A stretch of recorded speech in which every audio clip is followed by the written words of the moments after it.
കേന്ദ്ര ഏജൻസികൾക്കെതിരെ പരസ്പര വിരുദ്ധ നിലപാടുമായി V D Satheesan. National Herald case രാഷ്ട്രീയ പ്രേരിതമെന്നാണ് വി ഡി സതീശന്റെ ഇപ്പോഴത്തെ അഭിപ്രായം.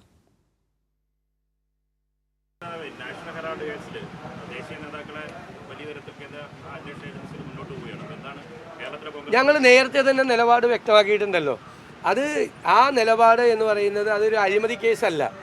അത് കോൺഗ്രസിൻ്റെ കയ്യിൽ നെഹ്റുവിൻ്റെ കാലം മുതൽ ഉണ്ടായിരുന്ന ഒരു പ്രസ്ഥാനത്തിന് അത് ഒരു വലിയ സാമ്പത്തികമായ പ്രശ്നം വന്നപ്പോൾ ഒരു പുതിയ കമ്പനി യങ് ഇന്ത്യ എന്ന് പറയുന്ന കമ്പനി രൂപീകരിച്ച് ഒരു ട്രാൻസ്ഫർ ചെയ്ത് അത് കമ്പനി ആക്ടിൻ്റെ വയലേഷനാണെന്ന് പറയുന്നത് ശരിയല്ല. സെക്ഷൻ 25 അനുസരിച്ച് അങ്ങനെ ഒരു കമ്പനി രൂപീകരിക്കാനുള്ള അവകാശം നാഷണൽ ഹെറാൾഡിന് ഉണ്ട്. അത് തെറ്റായിട്ടാണ് അവർ ചെയ്തിരിക്കുന്നത്.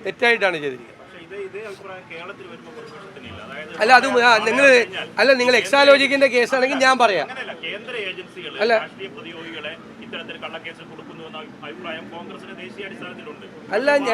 ഞാൻ പറയാം, നിങ്ങൾ പറയുന്നത് എക്സാലോജിക്കിന്റെ കേസാണ്. നാട്ടിലുള്ള കമ്പനികളോടൊക്കെ ഈ അക്കൗണ്ടിലേക്ക് പൈസ അയക്കാൻ പറഞ്ഞ് കോടികൾ അയച്ചതല്ലല്ലോ, അതല്ലല്ലോ കേസ്. ആ കേസ് വേറെ, ഈ കേസ് വേറെ.